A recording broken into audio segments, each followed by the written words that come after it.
بسم اللہ الرحمن الرحیم۔ اللہ کے نام سے شروع جو بڑا مہربان نہایت رحم کرنے والا ہے۔ مون وظائف چینل کی جانب سے تمام ناظرین کو السلام علیکم ورحمۃ اللہ وبرکاتہ۔ میں اپنا چینل مون وظائف کی جانب سے آپ کے لیے آج ایک اور بہت ہی پیارا سا خاص وظیفہ لے کر حاضر ہوئے ہیں جس کے معجزات آپ دیکھ کر حیران ہو جائیں گے۔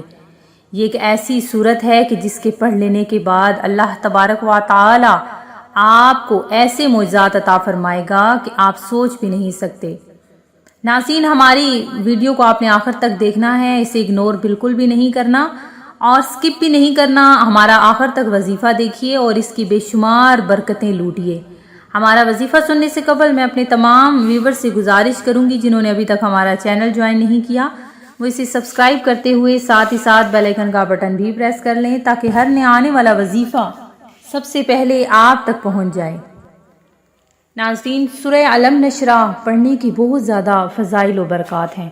اس سورت مبارکہ کے پڑھ لینے سے دین و دنیا کے بہت سے فوائد حاصل ہوتے ہیں۔ مال و دولت میں اضافہ ہوتا ہے، عزت میں اضافہ ہوتا ہے اور آپ کی ہر قسم کی بیماریوں سے اللہ تبارک و تعالیٰ آپ کو محفوظ رکھتا ہے۔ خلاصہ یہ ہے کہ یہ سورت اسرار الہی کا خزانہ ہے۔ اسے پڑھنے سے علم کی دولت سے مالا مال ہو جاتا ہے اور اس سورت کے جو بھی اس سورت کو پڑھتا ہے وہ انشاءاللہ عز و جل ہر قسم کی بیماری سے محفوظ ہو جاتا ہے۔ اللہ تبارک و تعالیٰ نے اس سورت میں بے شمار برکتیں اور فضیلتیں رکھی ہیں۔ تو ہمارا آج کا وظیفہ بھی سورہ علم نشرہ کا وظیفہ ہے۔ بہت ہی پیاری سی یہ سورت ہے اور اس سورت کو جس کسی نے بھی 21 مرتبہ پڑھ لیا، اللہ تبارک و تعالیٰ اس کو دین و دنیا کی بہت سی فضیلتیں عطا فرمائے گا۔ تو ناظرین، ہمارا وظیفہ آپ نے بہت دھیان سے سننا ہے، اسے نوٹ کر لیجئے اور صدقہ جاریہ سمجھ کر اسے آپ نے آگے بھی شیئر کرنا ہے۔ تو ناظرین، اس سورت کو آپ نے کس طرح سے پڑھنا ہے؟ کسی بھی خاص مقصد کے لیے اگر آپ اس کو 21 مرتبہ پڑھتے ہیں تو یہ بہت زیادہ فضیلت رکھتی ہے اور اس کام میں آپ کو انشاءاللہ عز و جل بہت زیادہ برکتیں بھی ملیں گی۔ تو ناظرین، اگر آپ کسی خاص مقصد کے لیے اس کو پڑھ رہے ہیں تو آپ نے اس کا 40 روز تک وظیفہ کرنا ہے، روزانہ بلا ناغہ۔ آپ نے اسے بعد از نماز عشاء 21 مرتبہ آپ نے اس کو پڑھنا ہے۔ اس سورت کو آپ نے روزانہ عشاء کی نماز کے بعد 21 مرتبہ پڑھنا ہے، اول آخر 3 مرتبہ درود پاک پڑھ کر۔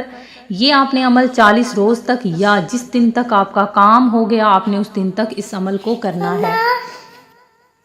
اول آخر آپ نے 3 مرتبہ درود پاک پڑھنا ہے اور درمیان میں آپ نے 21 مرتبہ سورہ علم نشرہ جو آپ کو سامنے اسکرین پر نظر آ رہی ہے اس کا آپ نے ورد کرنا ہے بعد از نماز عشاء۔ یہ آپ نے 40 روز تک اس کا عمل کرنا ہے۔ ناظرین، اللہ تبارک و تعالی ہمیں رمضان کی برکتیں عطا فرمائے اور اتنی زیادہ برکتیں عطا فرمائے کہ ہمارے گھر سے ہمیشہ کے لیے تنگ دستی ختم ہو جائے۔ ناظرین، رمضان المبارک بے حساب برکتیں اور رحمتیں اپنے ساتھ لے کر آیا ہے۔ تو ناظرین، جب ہم روزہ افطار کرتے ہیں تو کھجور یا چھہارے سے افطار کرنی چاہیے کیونکہ یہ برکت گھر میں لاتا ہے، اور اگر آپ کو کھجور نہ ملے تو پانی سے کہ وہ پاک کرنے والا ہے۔ تو ناظرین، رمضان المبارک کی جو بہترین ہمارے درمیان گھڑیاں موجود ہیں اس میں آپ نے زیادہ سے زیادہ درود پاک، زیادہ سے زیادہ استغفار اور لا الہ الا اللہ محمد الرسول اللہ کا ورد کرنا ہے، اور انشاءاللہ عز و جل آپ اس کی برکتیں دیکھیں گے کہ کس طرح سے اللہ تبارک و تعالیٰ آپ کے گھر سے بے برکتی ختم کر دے گا اور آپ کو اتنا رزق عطا فرمائے گا کہ آپ سوچ بھی نہیں سکتے۔ اللہ تبارک و تعالیٰ اس پیارے سے ماہ کے صدقے ہماری بخشش فرمائے اور ہماری مغفرت فرما دے انشاءاللہ عز و جل۔ میں امید کرتی ہوں کہ ہمارا آج کا یہ عمل آپ کو پسند آیا ہوگا۔ اسی طرح سے مزید وظائف حاصل کرنے کے لیے ہمارا چینل دیکھتے رہیے۔ اپنا خیال رکھیے گا، دعاؤں میں یاد رکھیے گا۔ اللہ حافظ۔ دیکھتے رہیے، اپنا خیال رکھیے گا، دعاؤں میں یاد رکھیے گا۔ اللہ حافظ۔